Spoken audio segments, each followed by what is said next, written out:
Spencer finally let go, shouting, "This isn't the last time you'll see me. I'll miss you all." And stormed off. Once the chaos settled, Ryan announced the third challenge, steal or no steal. It was a twisted version of deal or no deal. Some briefcases contained the word safe, others eliminated.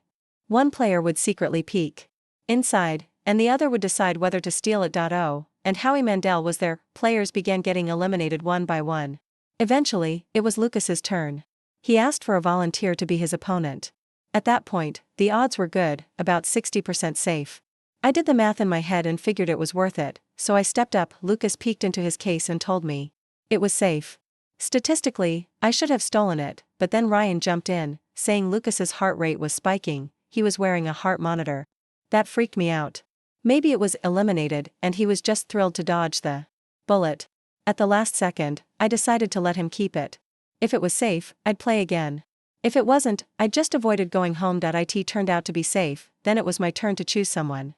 I didn't want to pick a friend and risk eliminating them, but I also didn't want to pick someone I barely knew and end up stuck with them afterward. So, I picked someone I knew I wouldn't miss. I chose case number 2. It said safe. My plan? Tell the truth, but act as suspicious and guilty as possible. I threw in every bit of nervous body language I could think of. My opponent eyed me for a long time, clearly doubting me. Finally, he called safe, thinking I was bluffing.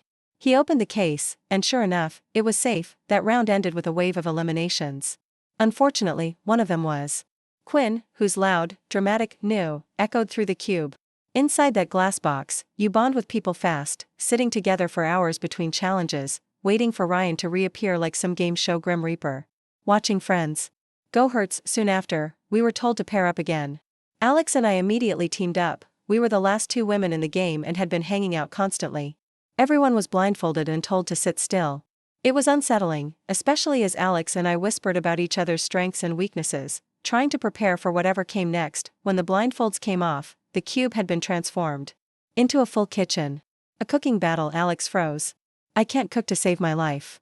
We were in trouble. Then Ryan introduced the judges: competitive eating legend Joey Chestnut, actress Miranda Cosgrove, and Spencer. The rules: the bottom 2 teams would be eliminated. We decided to make macaroni and cheese with chocolate cake for dessert, dressed up under the fancier name American Comfort Food.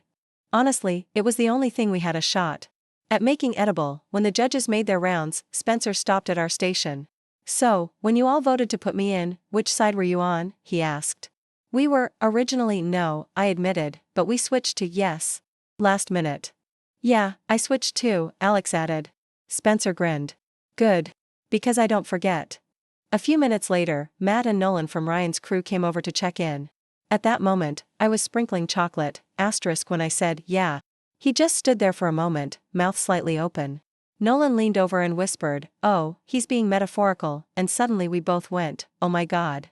I felt awful. I apologized like crazy when Max came back, but he just laughed it off, saying it was fair game. Still, the guilt stuck with me. I felt like such a jerk. They went first, serving fried chicken with asparagus. The judges loved it, giving them a total of 26 points.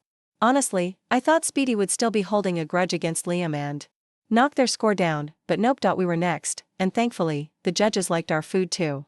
Joey rated us first, 10 out of 10. In a moment of playful mischief, I turned around intending to give Liam a cheeky middle finger, but I accidentally flipped it at Maxon instead. Not my finest moment. He wasn't even the target, so now I was just being plain rude. The cooking part was going fine. I was just tripping over myself socially. We tied the French team with 26 points. Next up were Logan Price and Nick Devarro. I should mention, Nick is an amazing chef. He even handed us signed copies of his cookbook, which felt like a subtle flex. They crushed it, scoring 29 points. The judges practically licked their plates clean. Kai and AJ followed. Their presentation was great, but the food wasn't quite there, only 16 points. Then things went off the rails. Speedy suddenly stood up and started smashing plates on the floor. Logan Price saw this and got hyped, running out to join him without thinking. We all shouted at him, and he froze mid-swing, looking at us like a deer in headlights before realizing he had just left the cube. This day, no one knows if it was intentional or just for content, but either way, he was eliminated. It was wild. 1 second we were in the cube, the next, the atmosphere completely changed. The last team, Ruben and Sprite, cooked Spanish tortillas. But Sprite was a huge Speedy fan, so he made a special dessert just for him. No other judge could taste it. It was hilarious. The judges revealed their score, 22. That meant Alex and I were in the finals. I'd never imagined making it this far. Suddenly, I realized I might actually win, and I didn't even know what the prize was. Going in. Hours passed with the 5 of us sitting in the cube, until Mr. Blaze made his final appearance. Someone was about to win $1 million for their subscribers. The final challenge was brutal but fair. Each of us picked one briefcase from the 5 in the middle. We had 10 minutes to decide who to eliminate. If the person eliminated had an empty case, they were out. If they had the $1 million case, they won instantly. When I peeked into mine, my heart nearly stopped. I had the million. Round 1. I started shaking, unsure of my strategy. I needed to seem like the obvious choice to eliminate, without giving myself away. The 10-minute discussion was tense. I was so quiet and nervous that people started suspecting me anyway. Votes came in, narrowing it down between eliminating Liam and me. We had a short re-vote, but Alex and Nick realized Liam had voted for himself. And just like that? A few minutes later, Amara said something that completely shifted the energy in the room. What are the odds Jalen pulls the $1 million case twice? That was pure gambler's fallacy, and for once, I was rooting for it. Save me, gamblers. Fallacy. I froze. I had no idea what to say, but now every single pair of eyes was on me. I could feel the room silently calculating, wondering if lightning could strike twice. We all glanced down at our voting papers. I wrote my name as small as possible, half afraid the scratching of my pen would give me away. Then, Jordan, our host, read the votes aloud. Jalen. Alec. Jalen. Jalen. And just like that, I was eliminated. I walked slowly to the center platform, briefcase in hand. In that moment, I was the only person in the room who knew the truth. Everyone leaned forward as I popped it open. The million was inside. Confetti exploded. Cheers filled the air. Every previously eliminated contestant came running out from the green room, screaming and jumping around me. I tried to play it cool, but yeah, I started crying. It was ridiculous and emotional all at once. I had just won $1 million. For my subscribers, from the start, the top 5 finalists had made a pact. Whoever won the million would give the other 4 $100,000 each so they could also do something big for their audiences. So, $400,000 instantly went to Alec Brooks, Amara Lee, and Nico Devane. That left me with $600,000, money I decided to use to fund art degrees. The art industry right now is in a scary place. Animation studios are struggling, AI threatens creative jobs, and the career path is already tough to break into. I wanted to remove at least one obstacle for upcoming artists: tuition. My plan is to send as many students to art school as possible, without them drowning in debt. I'm currently working with the Beast crew and other qualified folks to make it happen, and I'll be updating everyone on my socials when applications open. I joined this Cube challenge just to hang out with friends and fully expected to be eliminated in the first round. Instead, I spent 48 hours cut off from the outside world, watched my peers fall one by one, and somehow walked away with $1 million to give back. Thank you to Carl for believing in me. Thank you to my friends who made the Cube so much more fun. And thank you to Jordan and the Beast crew for creating this opportunity. It's something I'll never forget. If you're an art student hoping to have your tuition covered, the application form is linked in the video description and comments. It'll be open for 1 week from the upload date. After that, we'll review the submissions. It may take a few months to announce the winners since tuition costs vary a lot, but I'm excited to read your stories. Thanks for watching. Thanks to my team for dropping everything to help make this surprise happen.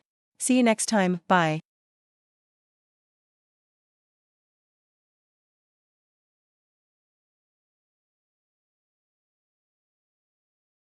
Rewritten and renamed version. When Ethan suddenly popped up in my DMs asking if I wanted to join Ryan's upcoming video, my first reaction was fear.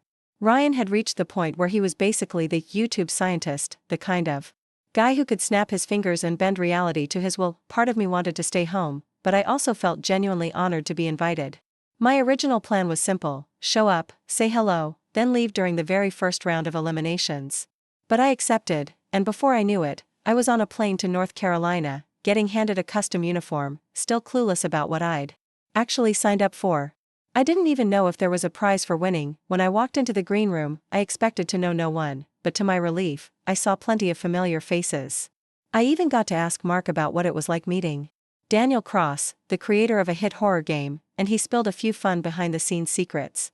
Honestly, that alone made the trip worth it. Eventually, we were led down a long, mysterious hallway until we arrived at the Ryan Cube. Once everyone was inside, we were told, the last person to leave the cube wins, and will also get $1 million for their chosen recipient.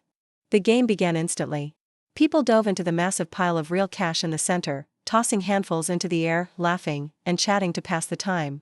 Liam and I even made little characters out of the bills scattered on the floor. Not long after, the crew handed each of us a personal vlog camera to record our own perspective of the challenge. I barely recorded anything. I didn't plan to make a video out of it, and I figured they'd have plenty of other footage. But a part of me thought, maybe I should capture something. Just in case Ryan's team actually wants it. After an hour or two, Ryan appeared with the first bonus challenge, a free throw. Miss once, you're out. But if you make it, you not only get to stay in the cube, you also win an electric truck. For one of your subscribers. I hesitated. If I missed, my audience would understand. Still, the challenge went ahead. Only a couple of people made their shots. The rest were eliminated. With nothing else to do, Lucas approached me with a grin and said, "Wanna bet on a dice roll?" I agreed, and lost. His smile grew even wider. "Alright," he said, "since you lost, you have to go introduce yourself to Kai." So I walked over awkwardly. "Hi Kai, I'm Jordan. Have you seen any of my videos?" Sorry, I don't think so." I wanted to sink into the floor. And the worst part? Now I was stuck in the cube with him until further notice, all because of Lucas and his cursed dice. Next, Ryan told us to form groups of 5. The team captain would be immune in the next challenge. My group had Liam, Lucas, Charlie, and Mason. We used dice to pick the captain. I rolled the highest but handed it over to Lucas because I didn't want the responsibility of eliminating people. Turns out, all the captains had to do was assign each teammate a shape for the Squid Game-style honeycomb challenge.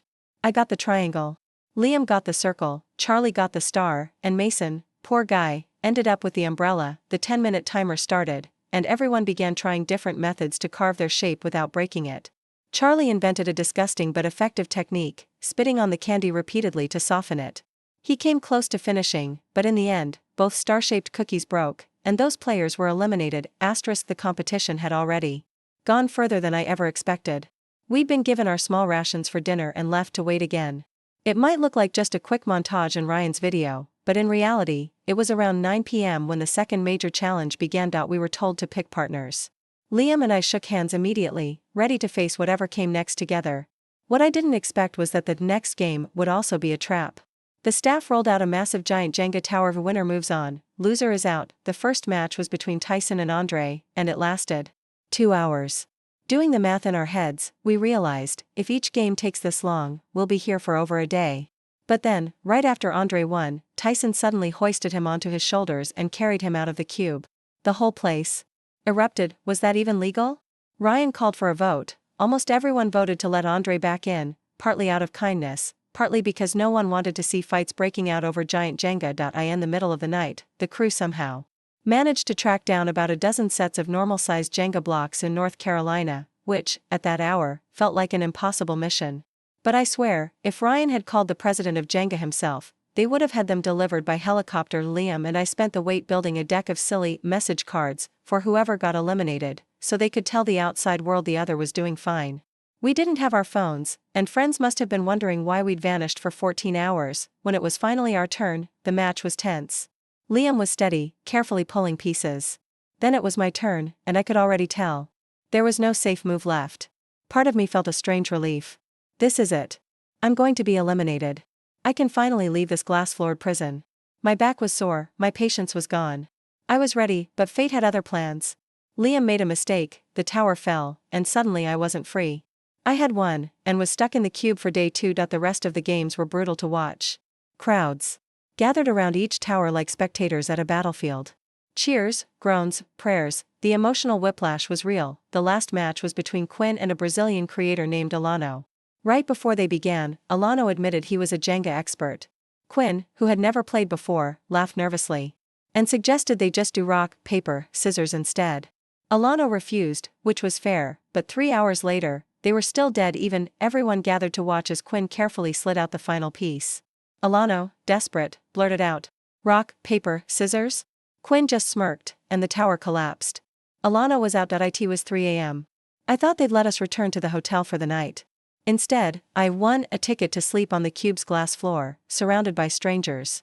I figured I'd probably get eliminated in the morning anyway. I was lying down, Kai walked past and said, "Hey, I'll have to watch your video sometime." Then he added, "Sorry,